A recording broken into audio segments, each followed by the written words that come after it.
Hello there, dear friends, and welcome back to our reading of Frankenstein.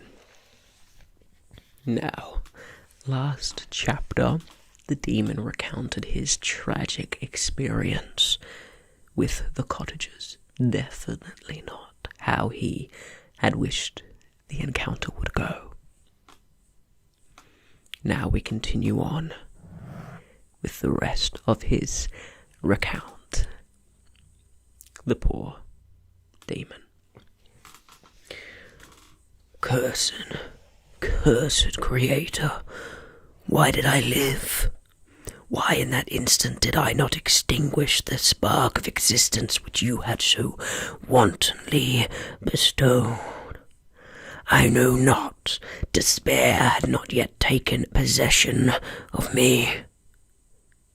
My feelings were those of rage and revenge.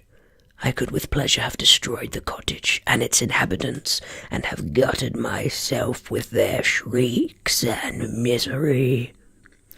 When night came, I quitted my retreat and wandered in the wood, and now, no longer restrained by the fear of discovery, I gave vent to my anguish in fearful howlings.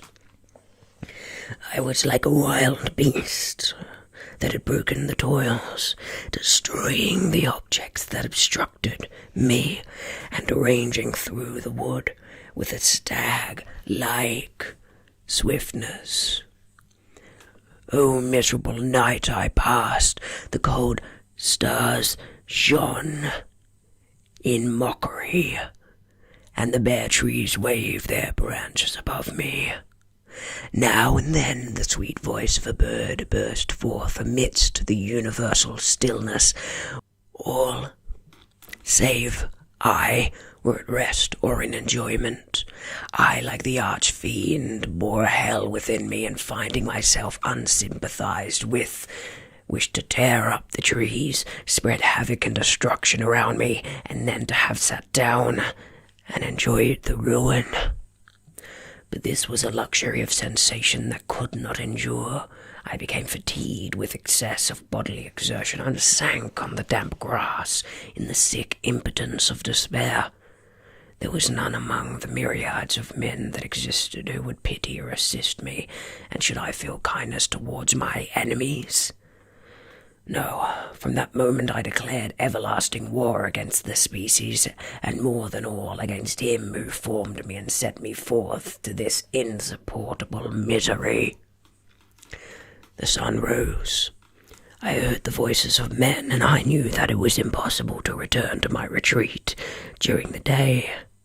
Accordingly, I hid myself in some thick underwood, determined to devote the ensuing hour to reflection on my situation. The pleasant sunshine and the pure air of the day restored me to some degree of tranquillity, and when I considered what had passed at the cottage, I could not help believing that I had been too hasty in my conclusions. I had certainly acted imprudently. It was apparent that my conversation had interested the father in my behalf, and I was a fool in having exposed my person to the horror of his children. I ought to have familiarized the old de Lacy to me, and by degrees to have discovered myself to the rest of the family, when they should have been prepared for my approach. But I did not believe my errors to be irretrievable, and after much consideration I resolved to return to my cottage, seek the old man, and by representations with him, win to my party. These thoughts calmed me, and in the afternoon I sank into a profound sleep, but the fever of my blood did not allow me to be visited by peaceful dreams. The horrible scene of the preceding day had acted before my eyes. The females were flying, and the enraged Felix tearing me from his father's feet. I awoke exhausted, and finding that it was already night, I crept forth from my hiding place and went in search of food. When my hunger was appeased, I directed my steps towards the well-known path that conducted to the cottage. All there was at peace. I crept in my hovel and remained in silent expectation of the accustomed hour when the family arose. That hour passed. The sun mounted high in the heavens, and the cottagers did not appear. I trembled violently, apprehending some dreadful misfortune. The inside of the cottage was dark, and I heard no motion. I cannot describe the agony of this suspense. Presently, 2 countrymen passed by, but pausing near the cottage, they entered into conversation, using violent gesticulations, but I did not understand what they said, as they spoke the language of the country, which differed from that of my protectors. Soon after, however, Felix approached with another man. I was surprised, as I knew that he had not quitted the cottage that morning, and waited anxiously to discover from his discourse the meaning of these unusual appearances. "Do you consider," said his companion to him, "that you will be obliged to pay 3 months' rent, and to lose the produce of your garden? I do not wish to take any unfair advantage, and I beg therefore that you will take some days to consider of your determination." "It is utterly useless," replied Felix. "We can never again inhabit your cottage. The life of my father is in the greatest danger, owing to the dreadful circumstance that I have related. My wife and my sister will never recover from their horror. I entreat you not to reason with me any more. Take possession of your tenement, and let me fly from this place." Felix trembled violently as he said this. He and his companion entered the cottage, in which they remained for a few minutes, and they departed. I never saw any of the family of de Lacy more. I continued for the remainder of the day in my hovel in a state of utter and stupid despair. My protectors had departed and had broken the only link that held me to the world. For the first time, the feelings of revenge and hatred filled my bosom, and I did not strive to control them, but allowing myself to be borne away by the stream, I bent my mind towards injury and death, when I thought of my friends, of the mild voice of de Lacy, the gentle eyes of Agatha, and the exquisite beauty of the Arabian. These thoughts vanished, and a gush of tears somewhat soothed me. But again, when I reflected that they had spurned and deserted me, anger returned, a rage of anger, and unable to injure anything human, I turned my fury towards inanimate objects. As night advanced, I placed a variety of combustibles around the cottage, and, after having destroyed every vestige of cultivation in the garden, I waited with forced impatience until the moon had sunk to commence my operations.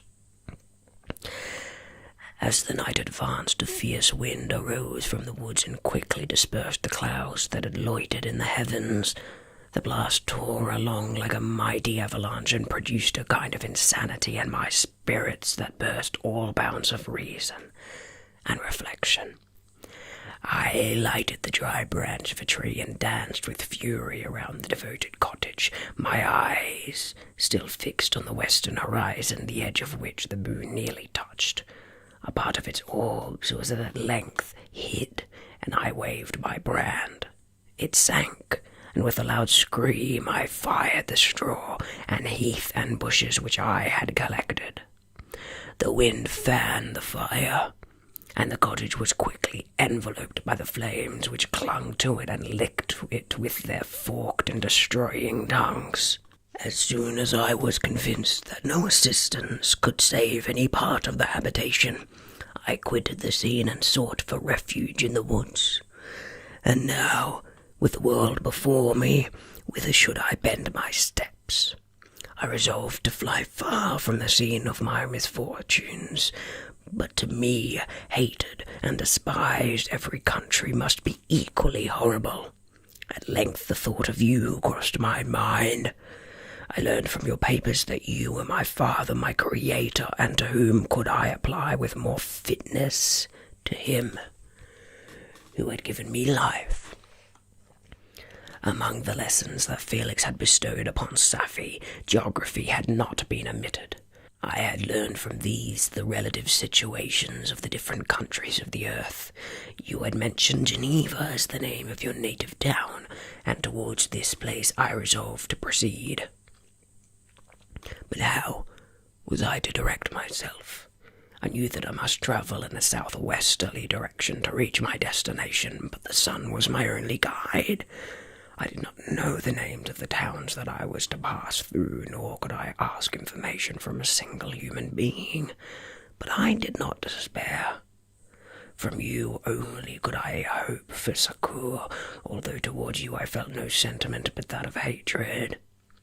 Unfeeling, heartless creator, you had endowed me with perceptions and passions, and then cast me abroad an object for the scorn and horror of mankind. But on you only had I any claim for pity and redress, and from you I determined to seek that justice which I vainly attempted to gain from any other being that wore the human form. My travels were long, and the sufferings I endured intense. It was late in autumn when I quitted the district where I had so long resided. I travelled only at night, fearful of encountering the visage of a human being. Nature decaying around me, and the sun became heatless. Rain and snow poured around me. Mighty rivers were frozen. The surface of the earth was hard and chill and bare, and I found no shelter. O earth, how often did I imprecate curses on the cause of my being? The mildness of my nature had fled, and all within me was turned to gall and bitterness. The nearer I approached to your habitation, the more deeply did I feel the spirit of revenge enkindled in my heart. Snow fell, and the waters were hardened, but I rested not. A few incidents now and then directed me, but I possessed a map of the country, but I often wandered wide from my path. The agony of my feelings allowed me no respite. No incident occurred from which my rage and misery could not extract its food, but a circumstance that happened when I arrived on the confines of Switzerland. When the sun had recovered its warmth and the earth again began to look green, confirmed in an especial manner the bitterness and horror of my feelings. I generally rested during the day, and travelled only when I was secured by night from the view of man. One morning, however, finding that my path lay through a deep wood, I ventured to continue my journey after the sun had risen. The day, which was one of the first of spring, cheered even me by the loveliness of its sunshine and the balminess of the air. I felt emotions of gentleness and pleasure that had long appeared dead revive within me. Half surprised by the novelty of these sensations, I allowed myself to be borne away by them, and forgetting my solitude and deformity, dared to be happy. Soft tears again bedewed my cheeks, and I even raised my humid eyes with thankfulness towards the blessed sun which bestowed such joy upon me.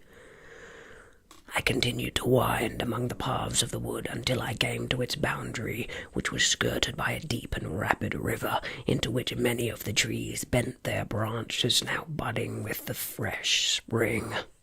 Here I paused, not exactly knowing what path to pursue, when I heard the sound of voices that induced me to conceal myself under the shade of cypress. I was scarcely hid when a young girl came running towards the spot where I was concealed, laughing as if she ran from someone in sport. She continued her course along the precipitous sides of the river when suddenly her foot slipped, and she fell into the rapid stream. I rushed from my hiding place, and with extreme labour from the force of the current saved her, and dragged her to shore. She was senseless, but I endeavoured by every means in my power to restore animation, when suddenly I was interrupted by the approach of a rustic, who was probably the person from whom she had playfully fled. On seeing me, He darted towards me, and tearing the girl from my arms, hastened towards the deeper parts of the wood. I followed speedily. I hardly knew why, but when the man saw me draw near, he aimed a gun, which he carried, at my body, and fired. I sank to the ground, and my injurer, with increased swiftness, escaped the wood. This was then the reward of my benevolence. I had saved a human being from destruction, and as a recompense I now writhed under the miserable pain of a wound which shattered the flesh and bone. The feelings of kindness and gentleness which I had entertained but a few moments before had gave place to hellish rage and gnashing of teeth. Inflamed by pain, I vowed eternal hatred and vengeance to all mankind, but the agony of my wound overcame me. My pulses paused, and I fainted. For some weeks I led a miserable life in the woods, endeavouring to cure the wound which I had received. The ball had entered my shoulder, and I knew not whether it had remained there or passed through. At any rate, I had no means of extracting it. My sufferings were augmented by the also oppressive sense of the injustice and ingratitude of their infliction. My daily vows rose for revenge, and deep and deadly revenge, such as would alone compensate for the outrageous and anguish I had endured. After some weeks, my wound healed, and I continued my journey. The labours I endured were no longer to be alleviated by the bright sun or gentle breeze of spring. All joy was but a mockery which insulted my desolate state and made me feel more painfully that I was not made for the enjoyment of pleasure. But my toils now drew a nearer close, and in 2 months from this time I reached the environs of Geneva. It was evening when I arrived, and I retired to a hiding place among the fields that surrounded it to meditate in what manner I should apply to you. I was oppressed by fatigue and hunger, and far too unhappy to enjoy the gentle breezes of the evening or the prospect of the sun setting behind the stupendous mountains of Jura. At this time a slight sleep relieved me from the pain of reflection which was disturbed by the approach of a beautiful child who came running into the recess I had chosen with all the sportiveness of infancy. Suddenly, as I gazed on him, an idea seized me that this little creature was unprejudiced, and had lived too short a time to have imbibed a horror of deformity. If therefore I could seize him and educate him as my companion and friend, I should not be so desolate in this peopled earth. Urged by this impulse, I seized on the boy as he passed and drew him towards me. As soon as he beheld my form, he placed his hands before his eyes and uttered a shrill scream.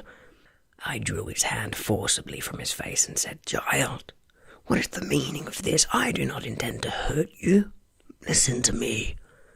He struggled violently.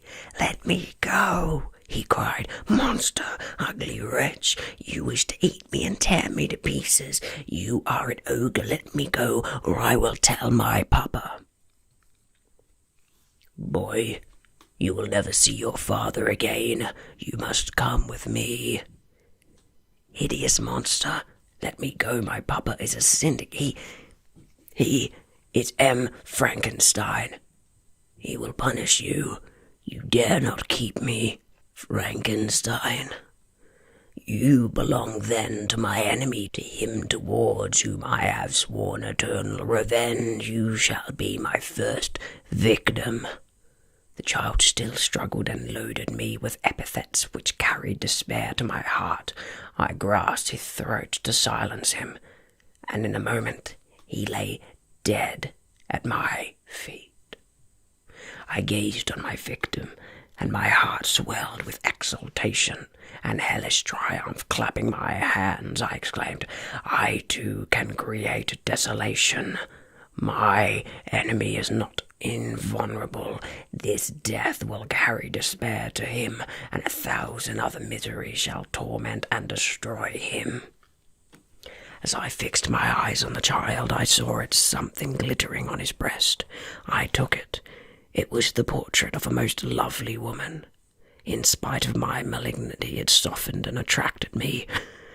For a few moments I gazed with delight on her dark eyes, fringed by deep lashes, and her lovely lips, but presently my rage returned. I remembered that I was forever deprived from the delights that such beautiful creatures could bestow, and that she whose resemblance I contemplated would, in regarding me, have changed that air of divine benignity to one expressive of disgust and affright. Can you wonder that such thoughts transported me with rage? I only wonder that at this moment, instead of venting my sensations in exclamations and agony, I did not rush among mankind and perish in the attempt to destroy them. While I was overcome by these feelings, I left the spot where I had committed the murder, and seeking a more secluded hiding place, I entered a barn which appeared to me to be empty. A woman was sleeping on some straw. She was young, not indeed so beautiful as her whose portrait I held, but of an agreeable aspect, and blooming in her loveliness of youth and health. Here, I thought, is one of those whose joy-imparting smiles are bestowed on all but me.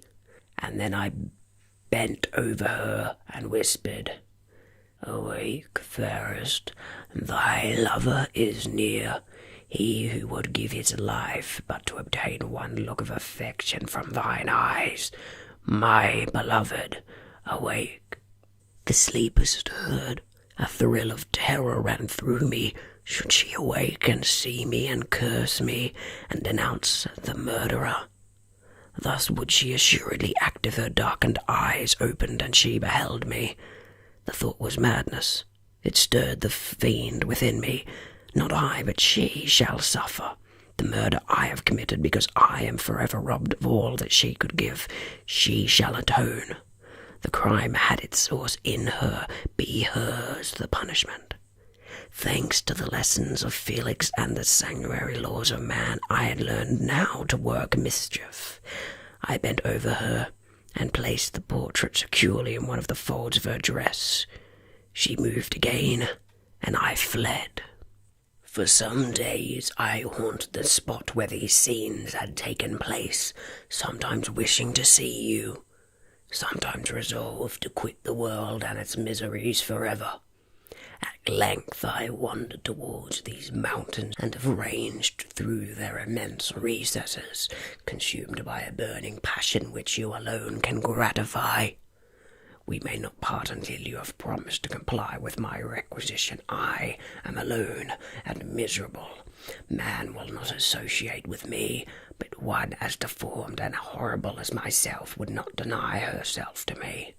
My companion must be of the same species and have the same defects. This being you must create. What a dramatic ending to the chapter. I saw the next sentence of the next chapter, and it seems to continue straight off from where this ends, so feel free to come back very soon for the next chapter. I think we've been safe here to read, but we should find somewhere new to read. So I will see you very soon as we meet up again for the next chapter. Goodbye, dear friend. Goodbye.